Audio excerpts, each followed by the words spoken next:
everyone, this is Christopher from ChinaMobileMag.com, and today I'm having a look at the iOcean X8, which is the newest phone made by iOcean, and they really did a lot of changes to this phone compared to their previous ones. And well, let's have a look at how this one performs and if it's worth the hype around it.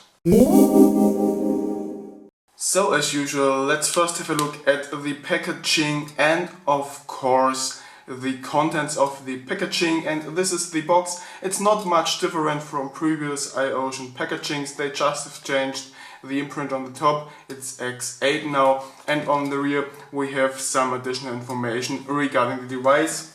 Else, iOcean delivers a micro USB cable with this phone, then they deliver a wall charger with a Chinese plug and a USB plug, then a protective film for the screen, a tool to open the SIM card slot, a quality check piece of paper, a warranty document, and of course the user manual, which is quite thick and is written in Chinese and English.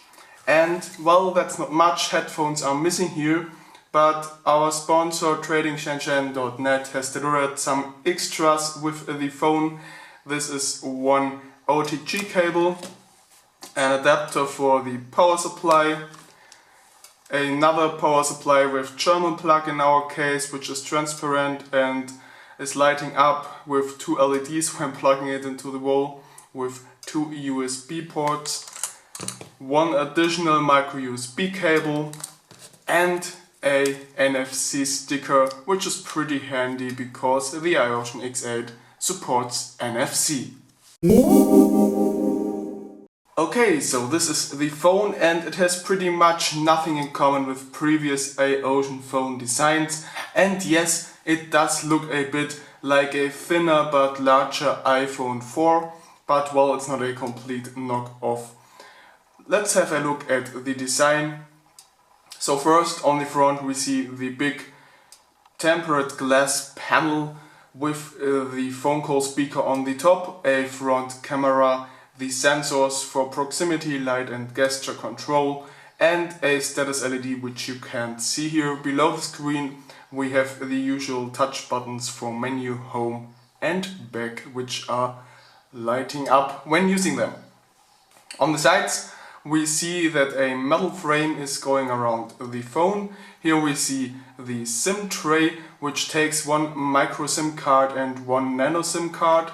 On the lower side we see a micro USB port which is supporting OTG, a media speaker and the voice microphone of the phone, and on the right side we find the on-off switch and a volume rocker, also made from metal.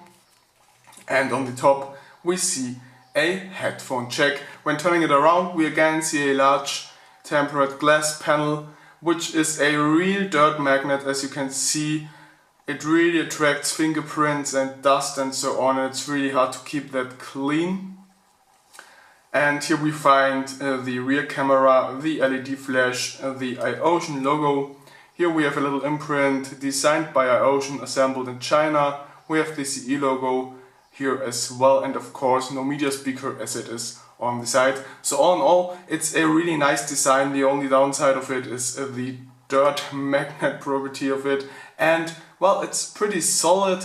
You can't bend the phone, so it's pretty nice. I would be a bit careful with the phone, because if you drop it on the floor there might be the possibility that it gets cracks in the glass, so be a bit careful with it. It is pretty tough, but I think if you drop it on the floor it can still break.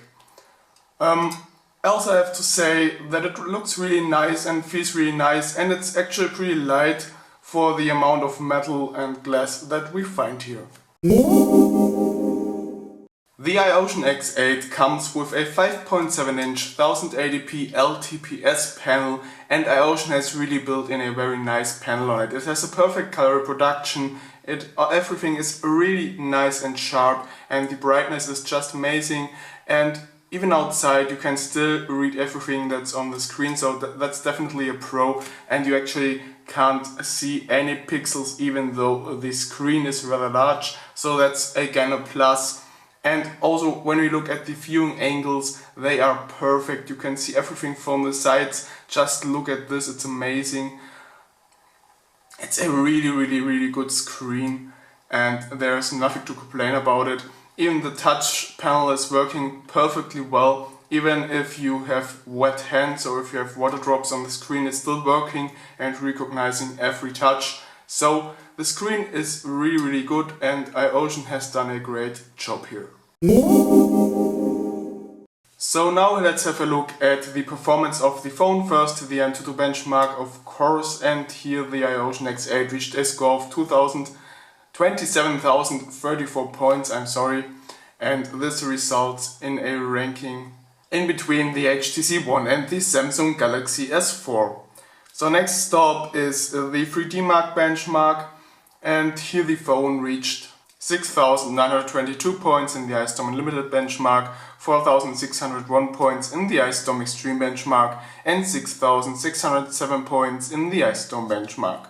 In the GFX benchmark, the iOcean X8 reached 545 points. And in the all-new Waymo benchmark, it reached 1,515 points in the browser benchmark, 1,468 points in the multi-core benchmark, and 792 points in the metal benchmark.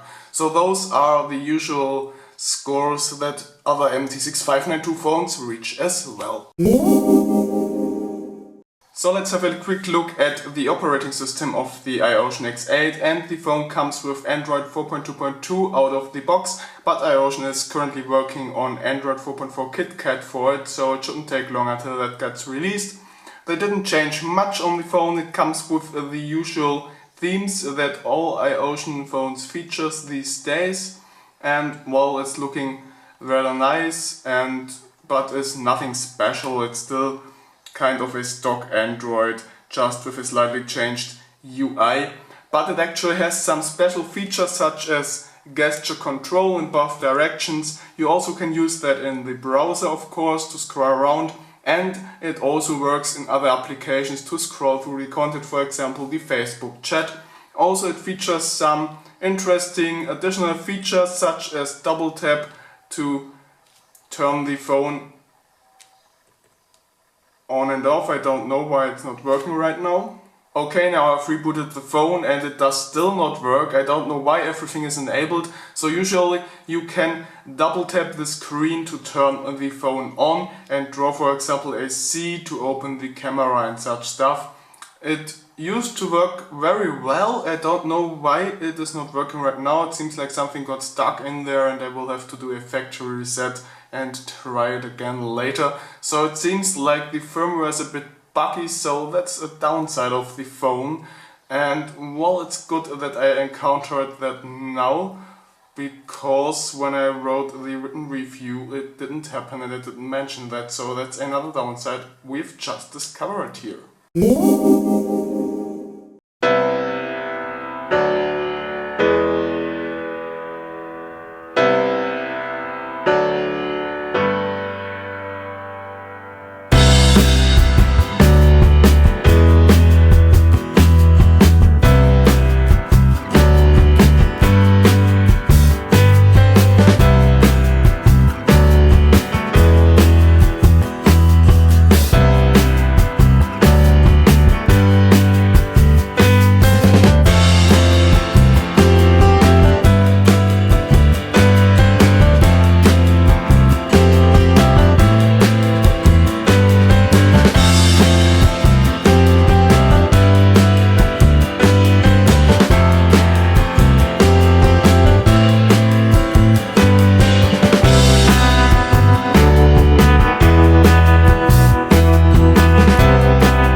So next let's do our usual multimedia test, and here I have to say that the iOcean X8 sounds pretty good through the internal speaker. It's not a perfect speaker, but it's pretty loud and clear, and it also has a little bass playback, and it doesn't create scratchy noises or something on full volume, so that's a plus. Regarding the audio output for the headphone jack, I have to say that it is not overly powerful and clear, so it's pretty much average and a little disappointing at the high price of the iOcean X8. So I will now play a little audio demo so you can listen to the internal speaker for yourself and create your own opinion about that. Have fun!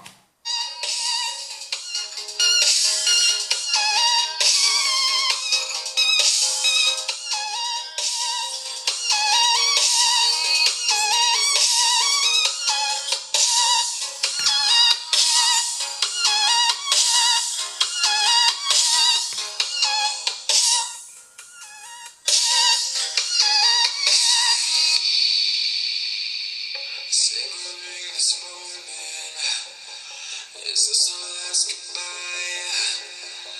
I thought we loved each other, I guess one of us lied. So please just pull away, I can't look you in the face. I don't wanna have to lie, I wanna listen to some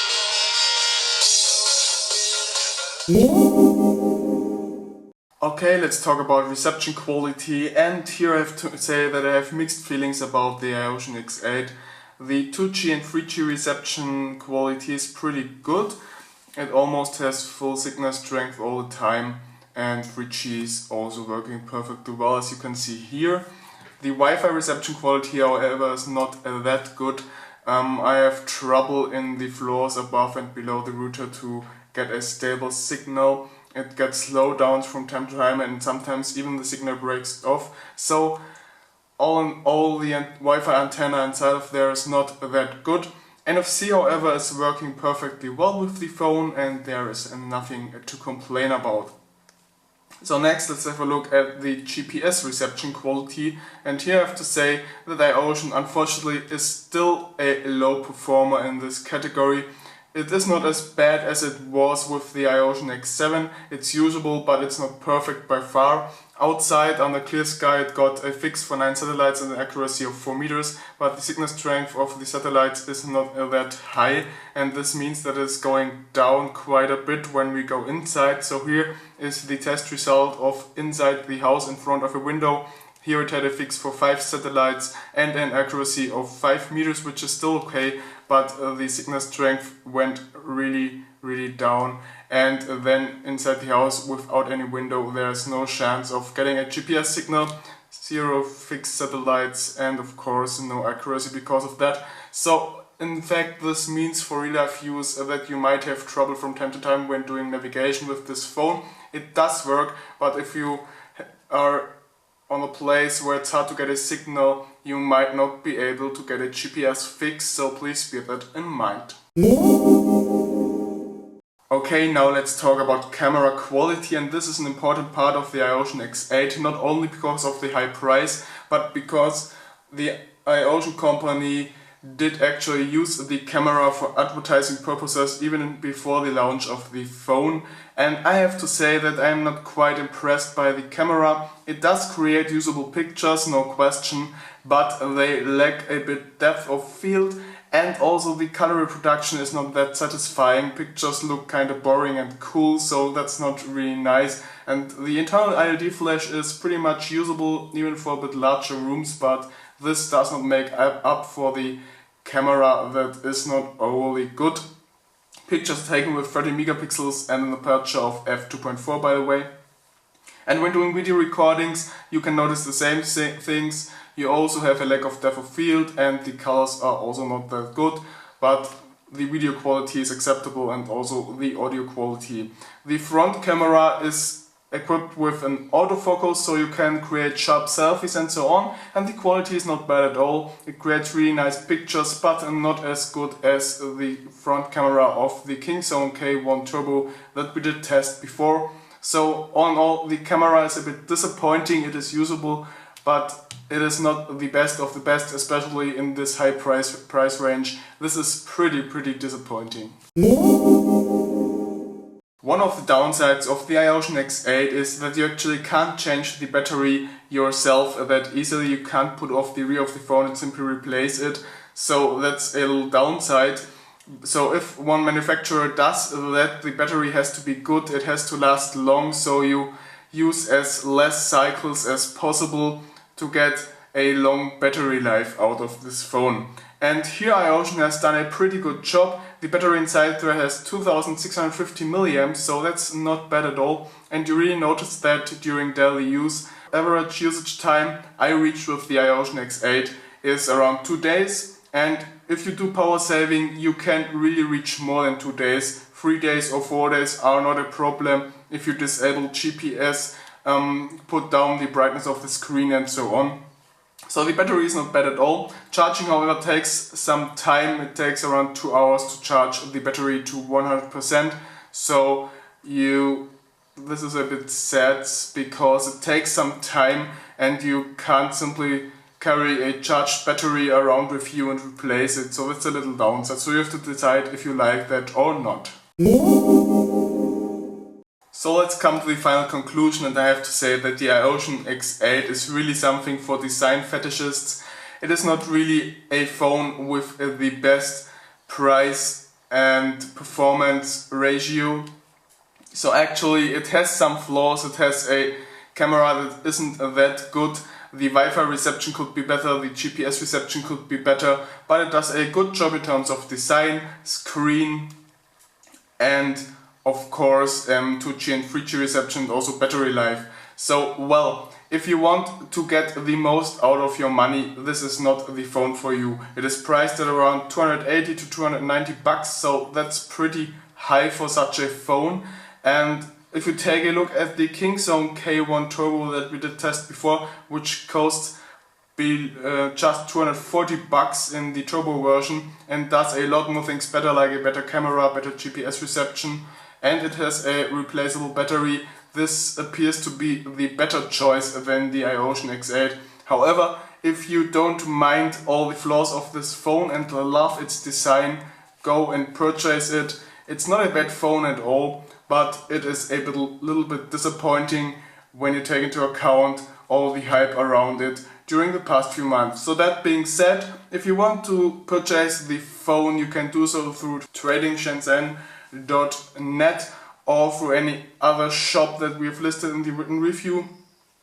I hope you did like this video. I hope it was somehow helpful for you. If so, please give us a thumbs up, leave a comment and maybe subscribe to our channel. So thanks for watching, bye and see you soon.